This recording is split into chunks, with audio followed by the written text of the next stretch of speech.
जय गुरुदेव। परम पुरुष गुरुदेव जी, जय गुरुदेव नाम। अलख यगम की पार में स्वामी तुम्हें प्रणाम। कोटि कोटि करूं वंदना, अरब खरब प्रणाम। चरण कमल बिसरू नहीं, जय गुरुदेव नाम। परम पूज्य स्वामी जी महाराज के चरणों में कोट कोट प्रणाम। आप सभी प्रेमी सत्संगी भाई बहनों सबको सादर जय गुरुदेव।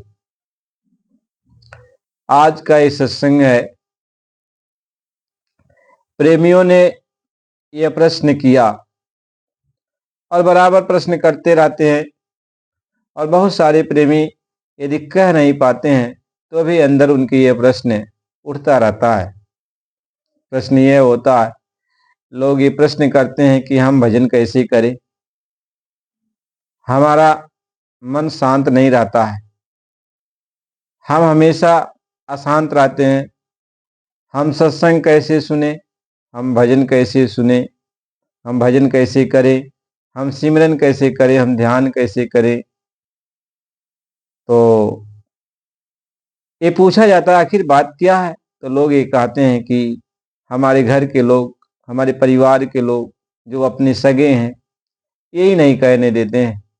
जब हम भजन करने बैठते हैं तो भी दुनियावी बात शुरू करते हैं, नाना प्रकार की बातें उभारते हैं और हमें बुरा भला कहते हैं, और वैसे भी कुछ न कुछ विवाद खड़ा करते हैं, कुछ न कुछ ऐसी बातें करते हैं जिससे हमारा भजन प्रभावित हो जाता है। हमारा दिल दिमाग ये जो है टेंशन से भर जाता है, हमारे मन में अशांति आ जाती है। मैं क्या करूं, भजन कैसे करूं। पराया होता है तो उससे तो ये समझते हैं कि पराया आदमी है, चलो भाई ये हमें बड़ा पराया है तो ये हमारे बारे में क्या समझेगा। लेकिन यदि ये अपना कोई ऐसा करता है तो मैं क्या करूं, मैं क्या करूं, भजन कैसे करूं। महात्मा इस बात को समझाते हैं। तो महापुरुष ये कहते हैं कि बच्चा, आपको इस बात को समझना है। जब तक इस बात को आप नहीं समझोगे तब तक इस परिस्थिति का आप सामना नहीं कर पाओगे, क्योंकि यहां जो भी खेल होता है यह कर्मों का खेल है। जो कुछ भी है यह कर्मों के द्वारा यह खेल हो रहा है, इसलिए कर्मों की जो गति है बड़ी गहन है। जब तक कर्मों का खेल आप समझोगे नहीं तब तक आप बर्दाश्त कर नहीं पाओगे, आप अपने मार्ग पर चल नहीं पाओगे, आप भक्ति मार्ग को स्वीकार कर नहीं पाओगे। इसलिए जो शास्त्र सम्मत है, जो सही बात है, उस बात को आपको समझना होता है। कबीर साहब जी महाराज ये कहते कि देखो, कोई बाप बन के आया, कोई भाई बन के आया, कोई बेटा बन के आया, कोई पति बन के आया, कोई पत्नी बन के आया, कोई अपना बन के आया, कोई पराया बन के आया। ये सब जो खेल है ये कर्मों के द्वारा होता है। ये कर्मों के द्वारा ये खेल रचा गया है। आपका जो शरीर का निर्माण हुआ यह दो कर्मों से हुआ, अच्छे कर्म और बुरे कर्म से। यानी आपका जो प्रारब्ध बनाया गया, इसमें जो अच्छा कर्म है, अच्छा प्रारब्ध है, इसमें निर्धारित किया गया कि अच्छे प्रारब्ध में आपसे कौन कौन से लोग मिलेंगे जो आपको सुख देंगे, और जो आपका बुरा कर्म है, जो बुरा प्रारब्ध आपका है, उसमें भी यह निर्धारित किया गया है कि इस बुरे वक्त में कौन कौन से लोग आएंगे जो आपको दुख देंगे, तकलीफ देंगे। तो जब आपका प्रारब्ध कर्म जो है अच्छा उदय होता है, यानी आगे आता है, तो अच्छे लोग आपको मिल जाते हैं, चाहे घर के लोग हों और चाहे बाहर के लोग हों। आपसे अच्छा बर्ताव करेंगे, आपके साथ अच्छी बातें करेंगे, आपके दुख तकलीफों में मदद करेंगे, चाहे पराया हो चाहे घर का हो। आप सोचोगे इस आदमी से हमसे कोई मतलब नहीं था, हम इस आदमी को जानते भी नहीं, लेकिन एक समात बातचीत हो गई वह आदमी आपके ऊपर इतना दयालु हो गया कि आपके हर दुख तकलीफ में आपकी मदद करने लगा। ऐसा क्यों? ऐसा इसलिए होता है कि आपने पूर्व जन्म में उसकी मदद किया है और वह इस जन्म में आया है, चाहे अपना बन के आया और चाहे पराया बन के आया, वह आपका दिया हुआ जो कर्जा है उसको आपको अदा कर रहा है, वापिस कर रहा है, आपको सुख दे रहा है। आपने उसको सुख दिया था तो वह भी आपको सुख दे रहा है। आपका उससे मित्रता बन गई, दोस्ती बन गई। महात्मा ये समझाते हैं अब आपको वो जो है सुख प्रदान कर रहा है, घर का हो या बाहर का हो। इसी तरीके से आपका जब जो खराब कर्म है, पाप कर्म जब उदय होता है तो चाहे घर के हों और चाहे बाहर के हों, वो घर से भी आपको ताड़ना मिलती है और बाहर से भी आपको ताड़ना मिलती है। बाहर के लोग भी आपको फटकार लगाते हैं, कुछ न कुछ कहते सुनते रहते हैं और घर के लोग भी कहते सुनते रहते हैं। ऐसी स्थिति तब बनती है जब आप उनके साथ ऐसा बर्ताव किए हो, अगले जन्म में उनके साथ आपने ऐसा जास्ती किया हो, आपने भी उनको फटकारा हो, आपने उनको धोखा दिया हो, आपने उनको तकलीफ दिया हो, तो उसको वसूली करने के लिए वो भी अपना बन गए हों या पराया बन गए हों। पराये बन करके दुश्मनी करता है या अपना बन करके। महात्मा ये समझाते हैं कि बहुत सारे लोग ऐसे होते हैं जिनके घर ऐसा पुत्र जन्म लेता है कि वह पुत्र जैसे सयाना होता है, माता को भी तकलीफ देता है, पिता को भी तकलीफ देता है और उनके सारे धन दौलत को हड़प लेता है और माता पिता को इतना कष्ट देता है कि माता पिता कहते हैं कि यदि मैं ऐसा जानता तो इस पुत्र को जन्म में ही इसका गला घोट देता। लेकिन अब क्या करें? तो महात्मा ये समझाते हैं कि ऐसा तुम्हें सोचना नहीं है। क्यों? इसलिए कि ये जो आपका पुत्र बन के आया, यह पूर्व जन्म में आपका दुश्मन था जिससे आपने उससे दुश्मनी अदा की थी, तो वह आपका पुत्र बन करके अब जो है आपसे दुश्मनी अदा कर रहा है, आपको तकलीफ दे रहा है। इससे बचने का एक उपाय होता है। महात्मा कहते हैं तो प्रभु का भजन कर, प्रभु की भक्ति कर, प्रभु का नाम जप, प्रभु का सिमरन कर, प्रभु का सत्संग सुन।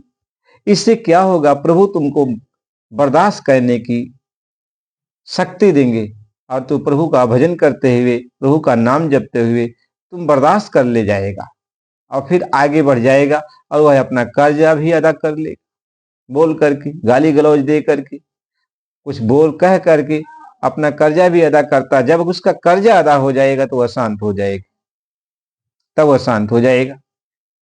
तो महात्मा इस बात को समझाते हैं, महात्मा इसी बात को समझाते हैं, आप अपने भक्ति मार्ग को छोड़ो मत, क्योंकि भजन ही ऐसा है जो कर्म की रेख पर मेख मारे। भजन एक ऐसा है जो आपके कर्म, जो प्रारब्ध कर्म हैं, जो आपको तकलीफ दे रहे हैं, भजन है जो आपको बर्दाश्त करने की ताकत देगा, बर्दाश्त करने की क्षमता देगा, शक्ति देगा, जिससे आप दुखों से लड़ने के लिए आप मजबूत हो जाओगे, दुखों को बर्दाश्त कर ले जाओगे। भगवान की भक्ति, भगवान के नाम में इतनी ताकत है, इतनी शक्ति है, अदृश्य रूप में वो काम करती है। आप दुखों से घबराओ मत। दुख और सुख ये अपने ही प्रारब्ध कर्मों से आते हैं। इसलिए जब समझदार पुरुष सत्संग को सुनता है, महात्माओं की संगत करता है, उनकी संगत सोहबत में रहता, तो उसे ज्ञान प्राप्त हो जाता है। तो सब जगह, चाहे अपना कोई बन के हो, चाहे कोई पराया बन के हो, वह बात सबकी सुन लेता है और बर्दाश्त कर लेता है। वो ये जानता है कि यदि इससे हम तोड़ मोड़ करेंगे तो नया कर्म बन जाएगा, फिर इसको अदा करना पड़ेगा। एक बार की बात है, सदन कसाई की हाल है कि सदन कसाई के यहाँ जो है एक बार मेहमान आया। तो सदन कसाई का नियम था, वह एक दिन में एक ही बकरा काटता था। तो अब शाम के वक्त उसके यहाँ कोई मेहमान आ गया। तो मेहमान जो है जब आ गया और सदन कसाई अपना जो है कारोबार ठप करके, यानी जो भी अपना दुकान कर रहा था बकरा काटने वाला, वो सब काट दिया, माल और सब बेच दिया। फिर घर पे आए तो देखा मेहमान आए। तो अब क्या करें सदन कसाई, मेहमान को अब उसको जो है मांस खिलाना है। तो वह सदन कसाई सोच रहा है कि क्या करूं। दिन में पता चला होता तो कुछ मांस लेके आया था, लेकिन अब क्या करूं। मैं तो सिर्फ नियम हमारा है कि एक दिन में एक ही बकरा काटेंगे। तो एक बकरा जो बांध के रखा था कल के लिए काटने के लिए, तो सोचा कि चलो अच्छा, आज इसका मेहमान हमारा आया तो आज इसकी टांग काट दे। जब टांग काट देंगे तो मर तो जाएगा नहीं, तड़पेगा लेकिन मरेगा तो नहीं। तो कल इसको फिर जो है इसका हलाल करेंगे और मेहमान का हमारा जो है स्वागत भी हो जाएगा।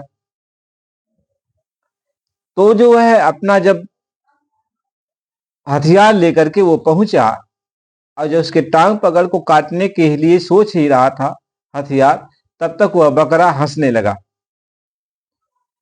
अरे भाई, अब बकरा अकस्मात हंस रहा हो तो वह सोच में पड़ गया, अरे क्या हो रहा है।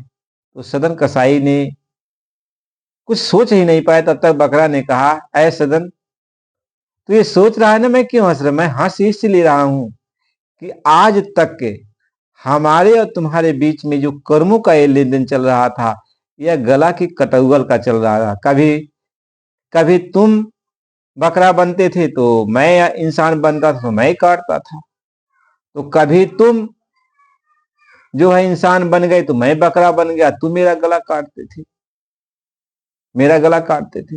ये आज से नहीं, ये बहुत समय से चलता आ रहा है। मैं हंस इसलिए रहा हूं कि आज तू एक नया कर्म करने के लिए जा रहा है। कहे वो कौन सा है। कहे कर्म ये है कि तू मेरी एक जान काटेगा, अपने मेहमान की सेवा करेगा, तो रात भर मैं तड़पता रहूंगा, तड़पता रहूंगा, और फिर कल तू मेरा गला काटेगा। तो ये दो कर्म तू बना रहा है। तो मैं जब अगला जन्म होगा तू भी बकरा बनेगा, तो मैं तेरा पैर काटूंगा और रात भर तू भी तड़पेगा, फिर मैं तेरा गला काटूंगा। सदन कसाई को ज्ञान हो गया। उसने छुरी उड़ी सब फेंक दिया और बकरे को खोल दिया, और बकरे से हाथ जोड़ के विनती किया कि आज से हमारा जो कर्म कर्जा हम आपको माफ करते हैं, आप जाओ। और सदन कसाई जो है फिर सन्यासी बन गया, भगवान का भक्त बन गया। तो कहते हैं कि अजामिल गिद्ध गणिका को सुना तुमने उबारा है, हमारी बार हे गुरुवर तू देरी क्यों लगाते हो, हमारी बार हे भगवान तू देरी क्यों लगाते हो। कहते हैं सदन कसाई कहता है कि हे मालिक, आपने सबको उबारा है तो हमको भी अब उबार दो। सदन कसाई की कहानी कभी कहा जाएगा, लेकिन आप ये सोचो, ये कर्मों का अदला अदला बदला का देश है। यहाँ जो जैसा करता है वैसा इसको भोगना भरना पड़ता है। यहाँ वही भोगना पड़ेगा जो आप कर रहे हो, दूसरा कोई आपको नहीं भोगाता है, बस आपका कर्म ही आपको भोगाता है। इसलिए अपने घर के परिवार के लिए यदि आपको तकलीफ देते हैं तो उसको शांत होकर सह लो और प्रभु के नाम का भजन कर लो, और लड़ाई झगड़ा मत करो। नहीं कर लड़ाई झगड़ा करोगे तो नया कर्म फिर बन जाएगा, ये कर्म कर्जा अदा नहीं होगा। यदि बाहर का कोई तकलीफ देता तो भी सह लो, महात्मा इस बात को समझा रहे हैं। और भक्ति भजन में लगे रहोगे, प्रभु के नाम के जपने में लगे रहोगे, भगवान के नाम में वो ताकत है कि बर्दाश्त करने की शक्ति मिल जाएगी। हंसी खुशी से आप बर्दाश्त कर ले जाओगे, और भक्ति मार्ग से आपके कर्म सब नाश हो जाएंगे, और आप जो है मोक्ष को प्राप्त हो जाओगे, आप भवसागर से पार हो जाओगे। इसलिए महात्मा ये समझाते हैं कि जब तक आपको संगत नहीं मिलेगी, महात्माओं का साथ नहीं मिलेगा, उनका सत्संग नहीं सुनोगे, तो आपको समझदारी नहीं आएगी और इसी में उलझते रहोगे। इसलिए बराबर नित्य प्रति यदि बने तो नित्य प्रति महात्माओं की संगत करनी चाहिए। नहीं रोज मिल पाता है तो दूसरे तीसरे चौथे, तब भी नहीं मिल पाता है तो हफ्ते 15 दिन में करना चाहिए। यानी जब भी आपको समय मिले तो महात्माओं की संगत करनी चाहिए। महात्माओं की संगत से बहुत सारे कर्म तो वैसे ही साफ हो जाते हैं। उनके दर्शन से, उनके वचन वाणी से आपको बहुत शांति भी मिलेगी।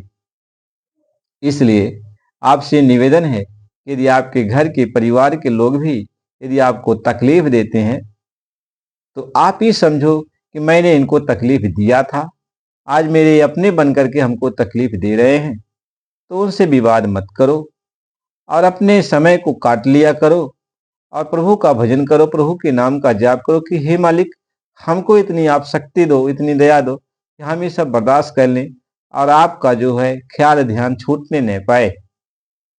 कहीं ऐसी भक्ति हमें दो गुरुवर, आपके नाम को हमेशा सुनाता चलूं, आपका दिया हुआ गीत गाता चलूं। हे मालिक, आप हमें ऐसी शक्ति दो, ऐसी भक्ति दो, ऐसी दया कृपा बनाओ, तो मालिक को याद करते रहो। तो प्रेमी भाई बहनों, इसके आगे का सत्संग फिर आपको अगली वीडियो में दिया जाएगा। आप नए हो तो चैनल को लाइक और सब्सक्राइब कर दीजिए। जय गुरुदेव।